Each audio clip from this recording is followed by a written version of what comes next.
नमस्कार मैत्रिणींनो, आज आपण मसूरची आमटी बनवणार आहोत. अगदी सोप्या पद्धतीची बनवणार आहोत. तर एक वाटी, छोटीशी वाटी भरून मसूर घेतलेले आहेत आणि ते कुकरमध्ये टाकले गेलेले आहेत. थोडेसे मीठ आणि हळद टाकून आणि आपण कुकरमध्ये वाफवून घेतलेले आहेत.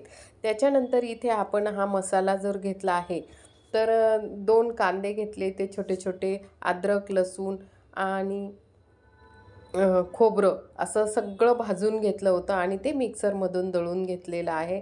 आणि त्याच्यात आपण हिरवी कोथिंबीर असते, ती हिरवी कोथिंबीरीचं काड्या घेतलेल्या आहेत, त्याच्यामुळे हिरवा रंग आलेला आहे.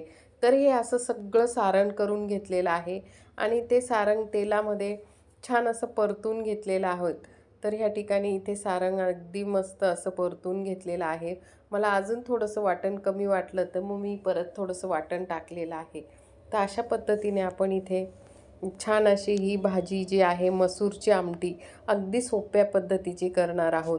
तर मी तुम्हाला परत एकदा सांगते की मी वाटण काय केलेलं होतं, की 1-2 छोटे छोटे कांदे घेतलेले होते, ते तव्यावर छान भाजून घेतलेले होते. गुलाबी होईस्तोपर्यंत रंगापर्यंत असे लांब लांब चिरून. तर लसूण घेतलेला होता थोडासा, 1 कापडी लसूण घेतलेला होता, 1 कांडी आणि थोडासा अर्धा इंचाचा आल्याचा तुकडा घेतला होता. त्याच्यानंतर खोबरं घेतलं होतं. खोबरंसुद्धा तव्यावर छान असं लालसर भाजून घेतलेलं आहे. आणि इथे बघा कुकरमध्ये मी ते सगळं भाजून घेतल्यानंतर मिक्सरमधून छान असं वाटण करून घेतलं आहे. वाटण करताना कोथिंबीरीच्या काड्या ज्या असतात त्या वाटणामध्ये मी टाकलेल्या आहेत. ते सगळं दाखवायचं राहून गेलेलं आहे तुम्हाला. आणि हे सगळं वाटण करून आणि थोडंसं कढईत तेल टाकलेलं आहे आणि छान खमंग असं भाजून घेत आहोत. आणि हे बघा इथे शेजारी कुकर आहे, त्याच्यामध्ये आपण मसूरची डाळ शिजायला ठेवलेली आहे, ती 1 शिट्टी करून घेणार आहोत. आणि इथे आता आपण इथे सगळे मसाले टाकले. इथे घरचेच मसाले टाकले, काळा मसाला टाकला आहे, लाल मसाला टाकला आहे आणि हळद टाकली अशा पद्धतीने. आणि हे छान असं तेल सुटस्तो मसालेसुद्धा आपण इथे छान असे ह्याच्यात तेलात परतून घेतलेले आहोत. अगदी छान अशी हे बघा अशा पद्धतीने आपण इथे छान इथे तेल सुटस्तो आपण अगदी परतून घेतलेले आहेत. मस्त असे खमंग असे हे मसाले भाजून घेतले त्याच्यातच. आणि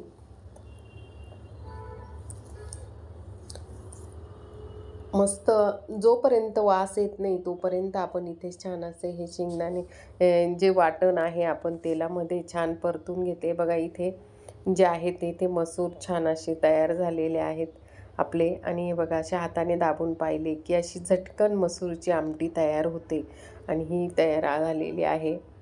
हे बघा अशा पद्धतीने आपण इथे मसूरचे जे आहेत त्याच्यात आपण तिथे टाकलेले आहेत.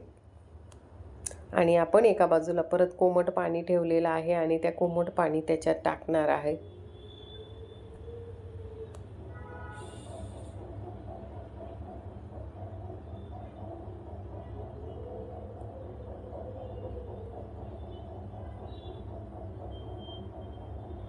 छान अशी आपली ही मसूरची आमटी अगदी झटकन होणार आहे. आपल्याला जितका रस्सा लागतो तितका रस्सा आपण करून घेऊ शकतो आणि अगदी 2 मिनिटात ही मसूरची, आपल्याला जर भाजी नसेल तर भाजी इतकी पटकन अशी ही भाजी होते मसूरची आमटी आणि आपण अशी पटकन स्वादिष्ट लागते आणि चविष्ट लागते. तर भाकरीसोबत तर ही मसूरची आमटी अगदी छान लागते. तुम्हाला माझा व्हिडिओ जर आवडला असेल तर जरूर माझ्या चॅनलला सबस्क्राईब करा, लाईक करा. आणि छान अशी ही मसूरची आमटी झटकन होणारी, आपण जर मसाला तयार करून ठेवला तर अशी पटकन अशी ही मसूरची आमटी आणि भात भाजी भाकरीसोबत अप्रतिम लागते. छान अशी उकळी फुटस्तो आपण इथे उकळू देणार आहोत. हे बघा या ठिकाणी मस्त आपली ही मसूरची आमटी, झटपट अशी ही मसूरची आमटी, आपल्याला जितका रस्सा लागतो तितका रस्सा आपण आता करून घेणार आहोत. आणि छान अशी उकळी फुटली की तरंग येणार आहे तिला. बघा खूप सुंदर अशी ही मसूरची आमटी तयार झालेली आहे आपली.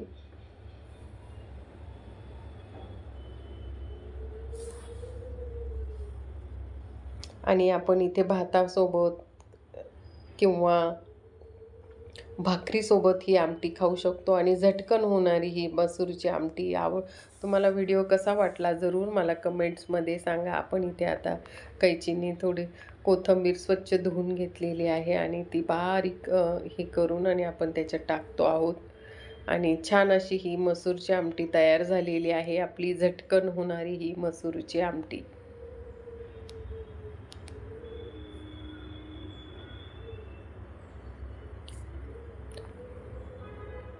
स्वादिष्ट अशी ही मसूर आमटी. आवडला असेल लाईक, शेअर, सबस्क्राईब.